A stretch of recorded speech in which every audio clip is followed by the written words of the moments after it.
Tom Moms for America, and I'm here with my friend Christine Siefen. The reason that we wanted to have this conversation is because one of our platforms is to empower parents. And in the last, since school has started, a few parents have said, what can I do? How can I find maybe a good therapist? How can I learn about what's going on with my, especially preteen to like 15-year-old student?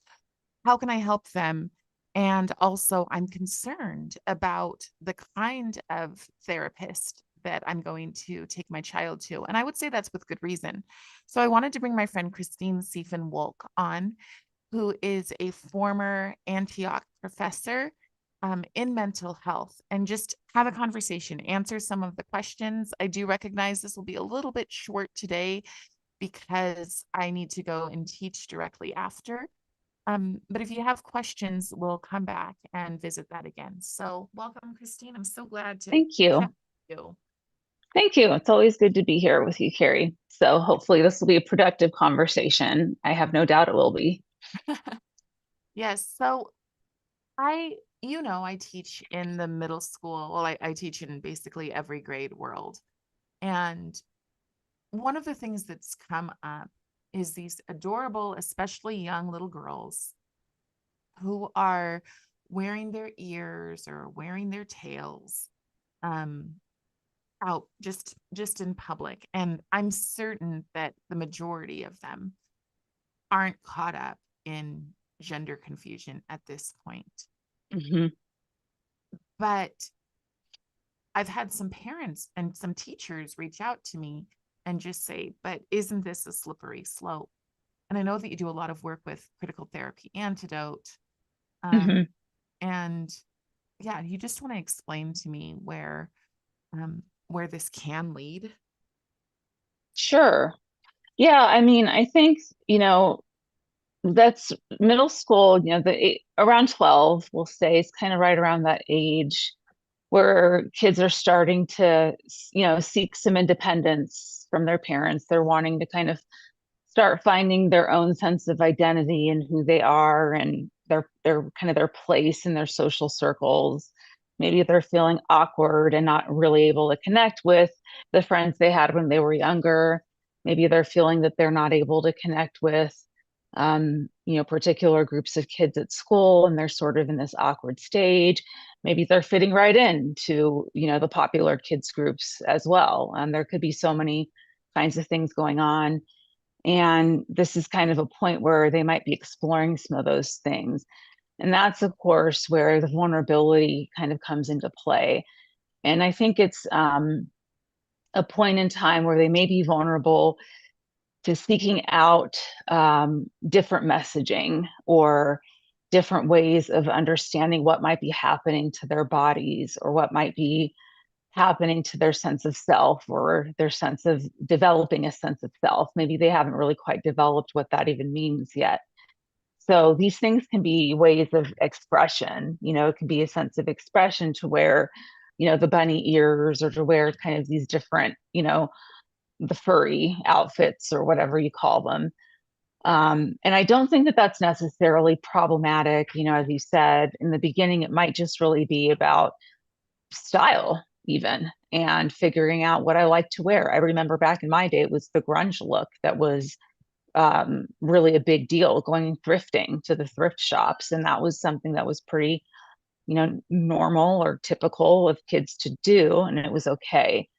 I think the slippery slope here, though, where we are today as a society and a community, is that we've got, kind of this grooming culture that likes to snatch these kids up in these vulnerable states, in these vulnerable positions, where a healthy sense of exploring can turn into a groomer's, you know, fantasy, where they're able to grab these kids and start leading them down a path of um, identity formation that becomes negative, that starts to become where it's not just about wearing the furries and the bunny ears and the little outfits, but where actually kids start becoming or identifying themselves as becoming cats or as becoming rabbits or the animals, the furry creature. And there's no separation between this is what I like to wear because this is how I like to present myself to the world. And this is an outfit, how I cover my body and what I show the world, versus this is what I am and who I am. And those are two very different types of things. And I think it's all about language and understanding whether the child knows the difference between a means of self expression and a means of identifying as becoming that. Whereas when the child, and these are stories that I hear all the time, starts requesting a litter box be placed in the house to represent the fact that they are indeed kitties or cats, and they are furry creatures. That's when their antenna starts to go up, because it's not then just about, I like to wear these things to express myself. It becomes, I am starting to identify myself as something that I'm clearly not. And the kids start slipping out of reality and into a place of fantasy. We understand that at that age, there's still a fantasy world that exists to an extent, and kids live in that fantasy world. They want to be adults. They kind of fantasize about what adulting looks like. They fantasize about what freedom looks like, but that's natural fantasy. That's natural stage development and growth of fantasy. Beyond that is fantasizing as though they are animals and creatures that are outside of what humans are, that they are in fact part animal, outside of the human species, for example. That's when the red flags should go up, and we should understand something more nefarious is at work here. And our kids are a little bit more in danger at that point, and we need to look a little bit further at what's happening. Have they been caught up in some kind of movement here? Are they being caught up in a groomer type situation? So I think the first thing to do is to not panic as parents and not panic as teachers, and not immediately run into, okay, my kid has been completely captured, but to actually have kind of sit down conversations about what your kids know and what your kids don't know, what they understand and don't understand about this new way of dressing or this new way of behaving. And that's the number one thing we need to do, is first start off with that kind of a dialogue. One of the things that I'm wondering about um is the push, because it seems like there's a link between this and then you have to affirm, right? So then when you have to affirm, it's really getting into the conversation about free speech. Because if you have to affirm somebody, you have to make them believe that you're playing along, even if you're not. Um, and if, to me, that can cause harm in its own. It also causes harm to all the people who have to deal with it, especially families Mm-hmm. who have to play along, siblings who have to play along with a delusion. Mm-hmm. Um, what kind of long-term effects can that have on a family? Well, I think that's where, this idea of free speech, it's not that cut and dry, I don't think. Okay.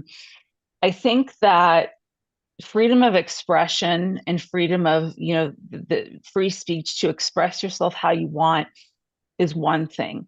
I think losing touch with reality is something else.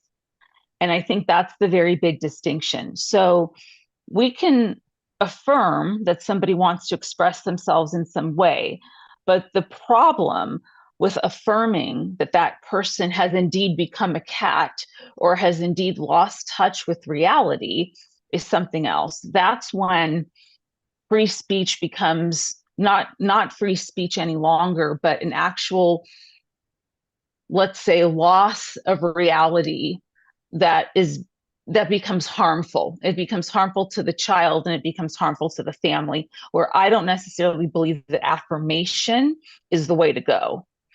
Therefore, I think that a conversation has to be had about, look, it's okay to express yourself this way, that you want to dress in these clothes and you want to, you know, express yourself by wearing these things and whatnot.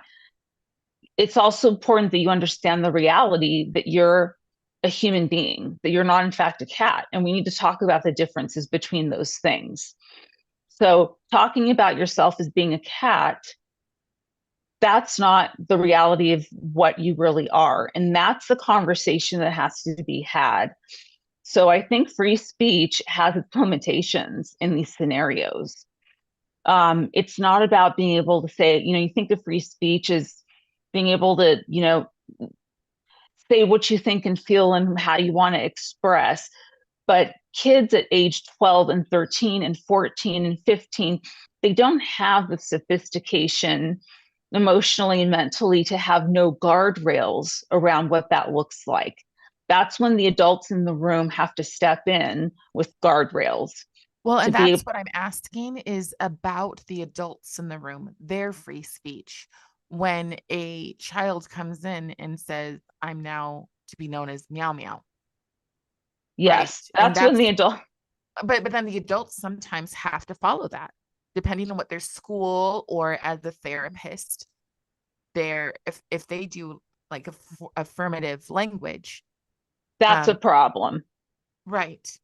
Now, and it is a problem, right? I mean, there are That's a therapy problem. Yes. that there are places that absolutely 100% affirm. I know that because of conversion therapy, the pendulum swung in the other direction all the way to you must affirm. That's right. So we went from exploratory therapy, which is let's sit and explore the reasons in which you feel this way or the reasons in which you want to be addressed in this fashion. And let's do a little bit of reality testing here. Let's talk about what is based in sound fact and what is based in fantasy. Let's talk about the difference between the two of those things, because the fantasy world colliding with the world of reality is where this sort of, these two things are intersecting here. Let's pull that apart. What's real and what's not? Affirmation is affirming fantasy. And that's where the disconnect has really brought this entire generation into a place that's really dangerous. Exploratory therapy is where we were at one point in the field. That's where we were training our therapists to really spend time exploring the difference between fantasy and reality. Affirmative therapy now has become validation, not just of feelings, but validation of irrational thought. And that's the difference. You can affirm feelings. You can affirm feeling different. You can affirm feeling like you're in a, you don't belong or you're in a different kind of a body. But affirming that that is reality is something different. And that's where those two things cannot coexist and lead us into anywhere good. That's where we're going wrong and failing, is that we're affirming the fantasy. We're not leaving space there to do some exploration, which tests the reality of what actually is versus what people are feeling, because feelings don't equate reality. They're two separate things. So, in terms of therapists that are currently coming out of mental health school or therapy school, Yes. what's going on there? What's going on there is very dangerous. So what's going on there is that therapists are being taught in the spirit of social justice, in the spirit of affirming the lived experience of each person. Therapists are being taught to affirm all of it. So even things that are fantastical, that are fantasy based and driven solely based on that, of wanting to deny reality, therapists are still taught that affirming is what we're supposed to be doing. Validation, validating feelings. They're not taught the difference, or they're not encouraged to practice the difference between validating a feeling of, I feel like I'm uncomfortable in my own skin. Okay, that's great. That's a place to start. Let's explore that. They're not taught that anymore. They're taught that if you feel uncomfortable in your own skin, then maybe you're not in the right skin to begin with. That's the affirmation that's going on. That's where then we're seeing kids who are turning themselves into kitty cats, who are becoming transgender, who are starting to suffer from feelings of gender dysphoria. And I've said many times, I'm not even sure I believe a child that young can suffer from gender dysphoria, because I do not think they have the cognitive or emotional sophistication to understand what that even means. They are having an experience of being uncomfortable or in some way not feeling as though they belong. But let's look at what's going on there. Affirmative therapy does not look at what's going on there. It looks at how can we get you to feel more comfortable by affirming your feelings and helping you transition into becoming what it is that you want to become, without looking at the reality and the irrationality of those thoughts and ideas. So if That I come in, go ahead. that just it doesn't make sense to me because therapists are supposed to be there to help, and I don't see it. I don't see this as helpful in any way. In, It is in not. terms of mental health, it seems like it is breaking the problem. Now, I've heard, and please correct me if I'm wrong, but I've heard that a lot of therapy has flipped, and the goal is to get those kids in to get them on that social justice. And if a child is not affirmed, they are then told that they are oppressed. Yes. And if they're oppressed, and the reason this matters so much to me and why I wanted to do it in such a timely manner is you're aware of what happened in Utah 3 weeks ago. I sure am. And that comes from a belief in something so strong that you can't even look at another person's kind of, you can't look at another option. Yes. And to me, those things seem linked together. Am I wrong about that? Or is that where this leads? Like, is it anything? To me, it's like you're fishing, like somebody, and they actually Mm-hmm. use that term. Um, uh, the assassin's boyfriend called himself a fisher. He identified as Mm-hmm. a fisher. Mm-hmm. Have you heard that term before? I have. I What does it have. mean? Can you explain it? A fisher. So the way that I understand it is, a fisher is somebody that's going to be looking for the vulnerabilities in somebody else, that lead them to be able to kind of groom them in a sense, to be able to bring them, give them the kind of the love bombing and bringing them into sort of the cultish kind of behavior and distance, I guess, from from reality, to continue to affirm, what you know what they want them to be, essentially. So you're not going to go out fishing for somebody that has a pretty clear stance of who they are, and a pretty good stance of reality, and a pretty good sense of their feet planted on the ground. You're going to be fishing for people that are more vulnerable, that perhaps are bullied or perhaps are autistic. That's something that is we've seen a lot of as well. You're going to be fishing for people that maybe are a little bit more emotionally, um, easier to influence, let's say. Those are going to be the targets, for example, the people that aren't as comfortable in their own skin, the people that are looking to belong, the people that are looking to be loved in some way, the people that are looking to fit in. There's a specific target that's in mind when people are out there fishing. They're looking for kind of this hanging fruit, and there's sort of a profile that fits into that.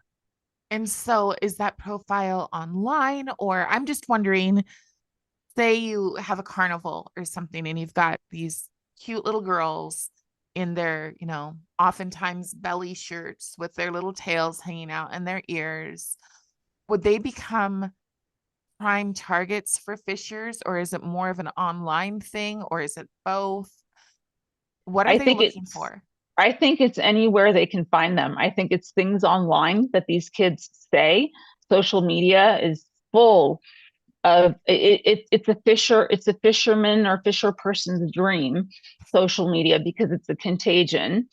But I do think that anybody that you see at school. It can be people that are walking around, because those people are expressing a vulnerability to living in the fantasy. They're appearing as though they're living in that same fantasy. And when you can get somebody, and you're fishing, you're the fisherman that's out Mm-hmm. there looking, you're looking for somebody to live in the fantasy with you. You're looking for somebody that you can exploit in some way. You're looking for somebody to kind of be a part of this world that you've created or that you're in, whether it's because you want to control, whether it's because you want to further the fantasy yourself, whether it's because you yourself have been harmed in some fashion, whether it's because you yourself actually believe in what you're doing. I mean, there's a number of reasons. So of course, those people that are presenting themselves that way are going to give off an energy that's going to attract people that are going to want to do that. So you are leaving yourself more vulnerable to being brought in to that kind of a world, by what you say online, by the way that you present yourself at school, by the way you present yourself walking around in the world around you, by the groups that you hang out with. Those things are all, fishing is just another word for, grooming in a sense. Groomers are fishers. They're people that are fishermen that are looking to grab whom they find to be vulnerable. And who are the typical fishers? Is there a typical group of people? Are they, are they trolls online? Are they teachers? Are they It can be any of those people. They can be teachers, they can be trolls online, they can be the adult that goes to work every day at a corporation and has a normal job that looks perfectly harmless, and then has a whole different dual life that they're living. But they typically have, kind of catchphrases and ways of being. They sort of, that concept of love bombing, they tend to promise to provide what that person believes they're not getting in other relationships. Nobody understands you like I understand you. Nobody can get the pain that you're suffering the way I can. Nobody understands your sense of self that you're presenting to the world the way I can understand you. They start by promising that they're going to fill in whatever it is that person feels that they're missing, what they're not getting, either from their parents, from their adult relationships, from their school friends, from any other group that they're a part of. Here's the solution. I'm going to help you. I'm going to give that to you. I'm going to be there so that you can get those needs provided for. That's what's very dangerous, because it's not like these are people that are going in there with a very violent, you know, come on board or else kind of a thing. They're right? going in there providing love, or what appears to be love. That's the danger. And when your therapist is also doing that for you and providing you with that kind of love and affirmation and understanding you in a way that nobody else does, and affirming, again, your fantasy, or giving you what others aren't giving you, that creates a dynamic where somebody feels more and more pulled toward the groomer or that person who's giving you that love, and pulled away from those other attachments in your life that are, your parents, or that are, other friends. And there's an isolating effect that just results from that kind of pulling, that kind of breaking away from your primary attachments, or the people who are supposed to love you and care about you, who really do care about you. That's what the goal really is. It's really to pull them in so that they have some control.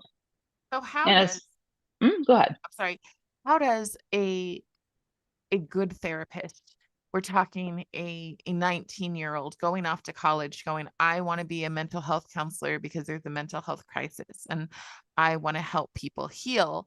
How do they, in those few years, change into buying into social justice. And I mean, I'm reading right now something from a Reddit page that says they bought estrogen, but no anti-androgen. And then another person says it would have been more fun if he started hormone blockers at like 12. And then the other person says, haha, isn't that true for everyone? Don't worry, I'll make him into a good little girl. Mm. So That's disgusting. I just have it to is say, for one, utterly absolutely disgusting. disgusting. It is, and I'm trying to read it with as little emotion as possible. But it's right here on my page. The person I want to give Sure. credit is his name is Turkey Tom. He Mm-hmm. apparently goes into Reddits and reads this stuff that, for me, 30 seconds of is like, oh, Mm-hmm. I Yes, can't it's believe that it's people want pretty to do this. horrifying. I mean, I think what's happening, a couple things at the academic level. First of all, there's selection for social justice warriors, and that happens at the admissions level. So the selection process for bringing people into the programs now, this day and age, and I can speak from experience as an admissions interviewer because I taught, but I was also an admissions interviewer, is that they're selecting for social justice warriors. So they're selecting for in their process people that want to become activists. And part of what they're doing is they're looking at what you've done in your community to become an activist. What have you done? And do you understand the activism model? So that's one, component. And then they bring you in, and essentially the courses are set up in such a fashion that every class particularly even classes that are about theory, personality theory, bring in an undertone, some kind of, they're all anchored in diversity. So these words, diversity, equity, and inclusion, are part of, they're not just buzzwords that are used in programs that are in, corporations now. They're bringing in diversity experts, whatever they've been doing. Those are the cornerstones of how these programs are now built. So these students are coming in, they're already social justice minded. So they're already ideologically minded. And then the classes are building on top of that. So they're coming in and they're saying this is the best way to help people. So you have people coming in there and saying, oh, well, of course I want to be part of the solution and not the problem. Well, of course I want to help. All of this sounds very important. It sounds important to be diverse, and it sounds important to be equitable, and it sounds important to be inclusive of everybody. And little by little, there's some kind of, I don't, brainwashing might be a strong word, but no, I think it's brainwashing. There's some sort of brainwashing that kind of happens. And I can say that from my own experience teaching, is that if you hear the same message over and over again, class after class after class, you start to adopt it and internalize it. You have people all around you that are talking about these kinds of practices that eventually you start kind of saying it back, and you start internalizing it yourself, and it starts to become part of the rhetoric that's infiltrating. And they're structured in such a way that if you stand out by saying, I don't believe in this, or I don't think this is beneficial or therapeutic, you are bullied, you are kicked out of the program, you are told that you are a racist, you are told that you are homophobic, you are told that you are a white supremacist, and you are shamed. So people are silenced. Anybody who steps out of line is silenced. So then the question becomes, do I just drink the Kool-Aid for as long as I can make it through this program and then practice how I want? Or do I drop out? Or do I eventually become one of them? It's one of those three that happen to people. They either leave, they either keep their head down and do the work and just get through it until they can practice how they want, or they become that person. And your boards and your regulating bodies, that regulate your license, have also become captured. So you have a standard of practice once you leave that tells you how you're supposed to be as a therapist and what your ethics board tells you how to practice, people are very afraid to stray outside of that model because they don't want to have complaints against their license. They don't want people to complain and somehow have their licenses suspended or revoked. So it becomes a much bigger issue down the line, trying to practice in any different way. Are all therapists practicing affirmative therapy? No. But is it hard to find one who isn't? Yes. It is very difficult to find one who isn't practicing that way currently. They're out there, but they're hard to find. So how do you find one, especially in a state that requires affirmative? Or is there another option? Or should, I mean, I've always thought if I were in those places, and I'm so grateful that I'm not.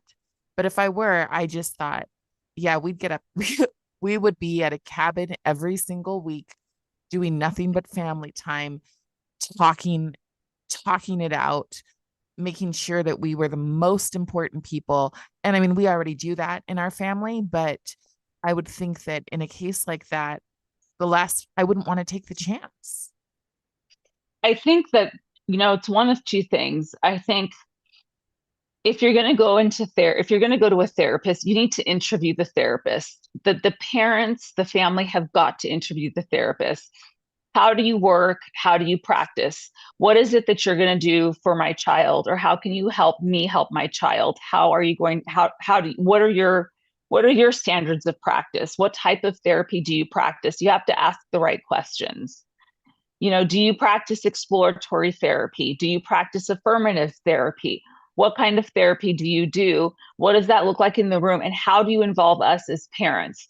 Because if they don't involve the parents and they don't involve, and have open dialogue with the parents and work as a team to help this child, then there's a huge problem there. Because what starts to happen then is that the therapist is on the kid's side and it becomes the kids and the therapist against the parents.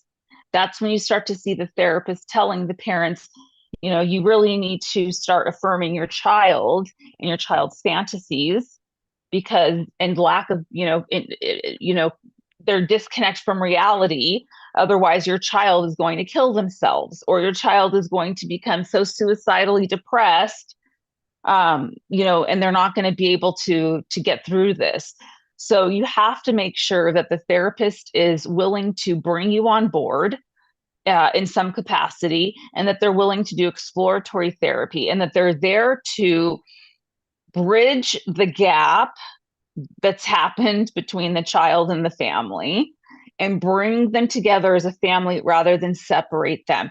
And your job, and if the therapist isn't willing to do that, or the therapist says, I practice affirmative therapy here, and this is all about feeling heard and loved and cared for, that's a very big red flag.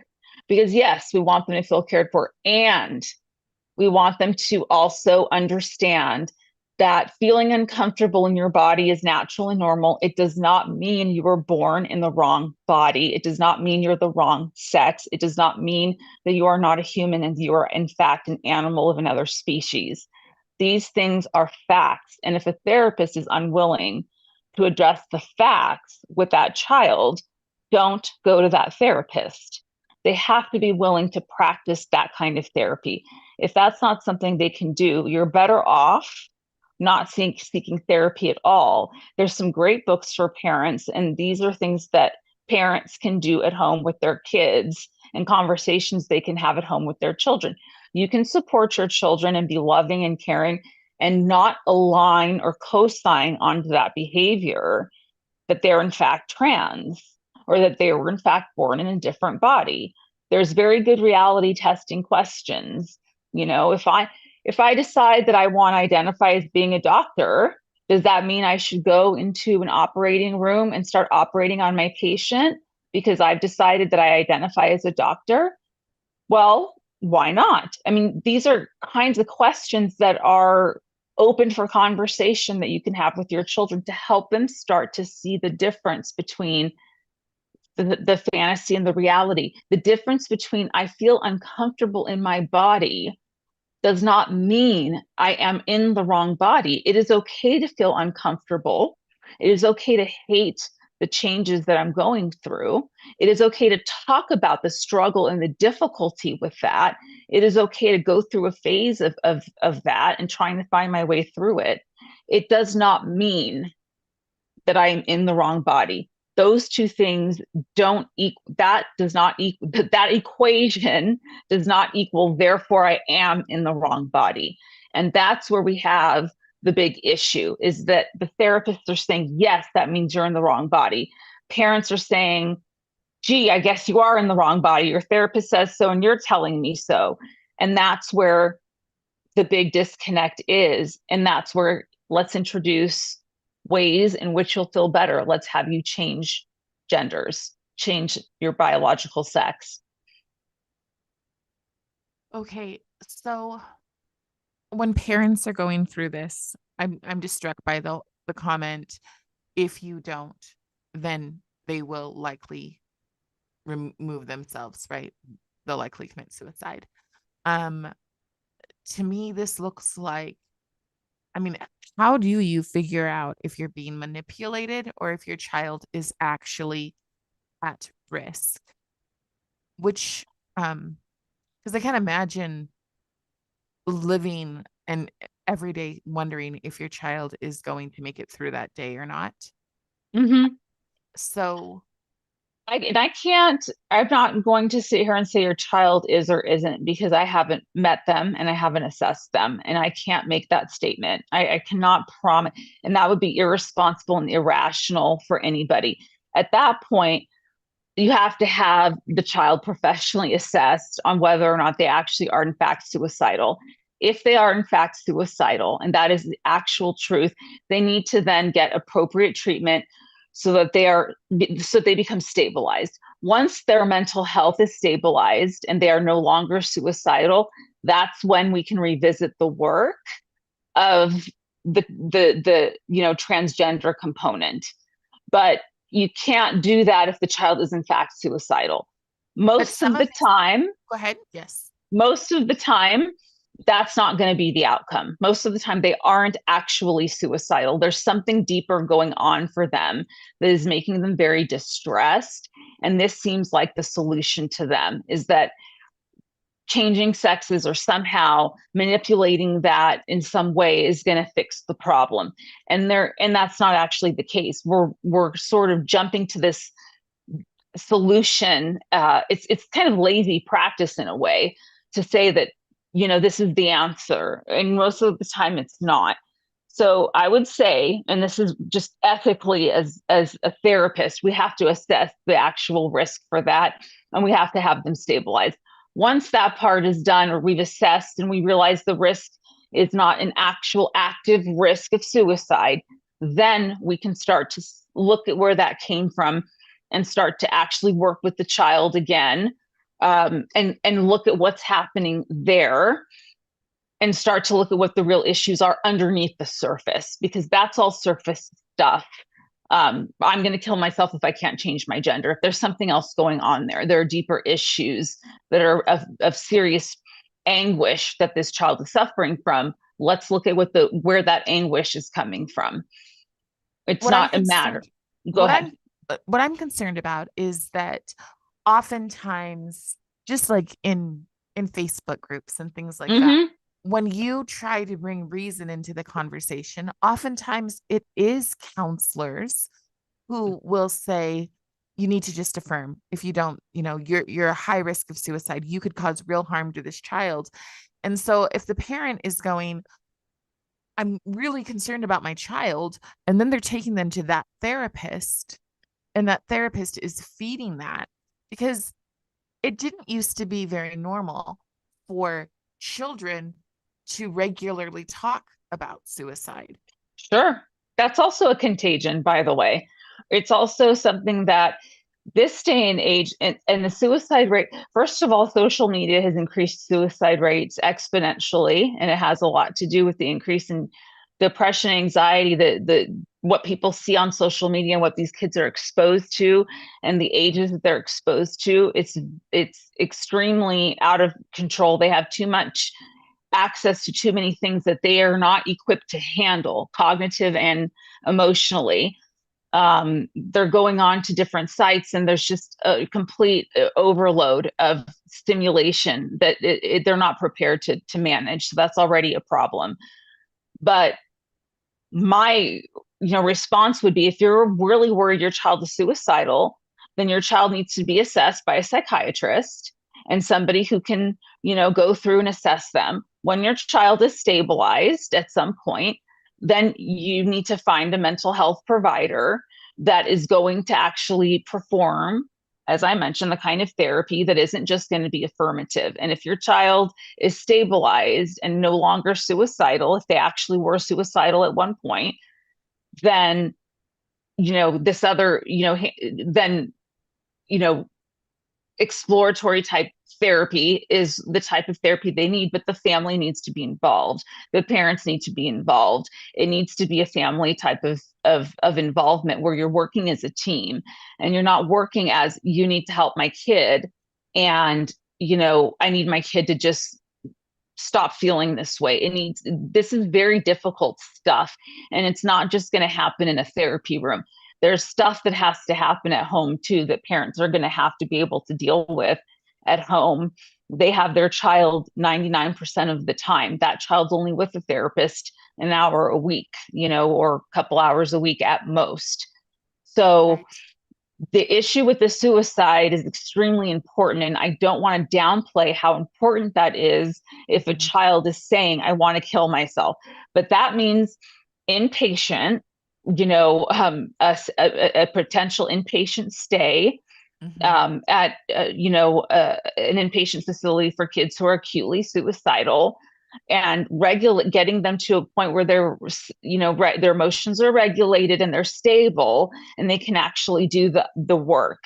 And that's the case with adults too. They've got to be emotionally stable and regulated enough to be able to do any kind of deep, meaningful therapeutic work. So while I believe that most of the time that's not going to be the case, you still have to treat suicidal threats seriously anytime they happen. But I you don't just go back to the same therapist who tells you, Right. Well, and the I wonder kids if can. with that with the clinics too, because unfortunately, it's becoming more and more normalized to spend time in psych wards. And a lot of young people are seeing it as Mhm, like a vacation.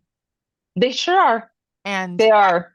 I wonder if that makes it worse. And if it does make it worse, what in the world are your options? If if the places that you should be able to go to get the help that you need are just as indoctrinated, what what do you do? I think what you try to do is you try to get involved before your kid gets to that place. You try to pick up on the warning signs, and you try to pick up on what you're seeing behaviorally with your child. Children leave clues. And I think if you can pick up on those things before it gets to be that dire, like when you start to see your child dressing a little different and doing things a little differently, check in with them. It Mhm. doesn't need to be a big red alarm, sirens going off crazy. You don't need to overreact, but Mhm. check in with them and find out a little bit about their lives and what's going on. Do a little bit of, investigation. Build the kind of relationship with them so that you're able to have some bit of dialogue. They're not going to tell you everything. That's, of course, normal, right? Because they have some things that they keep to themselves and that they're private about. That's Mhm. part of development. But look for those things that seem just a little bit off, and have those conversations before you get to that point to where it's become that extreme, because it doesn't necessarily happen overnight either. It happens with little things. Little by little, you see that these kids are doing something a little different, maybe acting a little different, starting to change their clothes a bit, starting to change their hair a bit. And you want to be able to have those conversations. Get your kids out of the house and off to nature. Go take your kids and do family day. Go take your kids and do, I don't, up in the mountains and go sledding. Go on, go take them boating. if you don't live by a lake, there's maybe some kind of nature, something. Get them away from their phones, get them away from technology for a little while, get them engaged in life outside of technology and outside of the screens, where they can connect and you can connect as a family. They can connect a bit to something outside of their heads, because it's a dangerous place to live, is in that constant, the Yeah. screen and in your head. Those two things together all the time are problematic. So get them to go, bike riding. I mean, the days of just riding your bikes and playing outside, something else that keeps them to, limited on that kind of the screen time, the areas that are hotbeds of danger for all of this kind of stuff.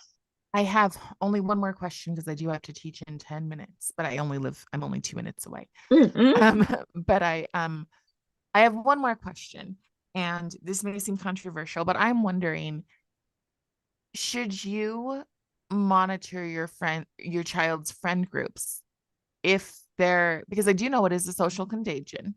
And so I'm wondering, if it were up to you, would you ban um letting the kids dress in furry accessories in schools? I think that's a hard one to answer, Okay. because I think that a natural there's a natural purpose or reason or desire or value, we'll say, to exploration at these ages, of wearing furry things or wearing different kinds of clothes. There's a value that can provide for one's exploration of identity. But I think that it's a very delicate balance when one starts losing touch with reality.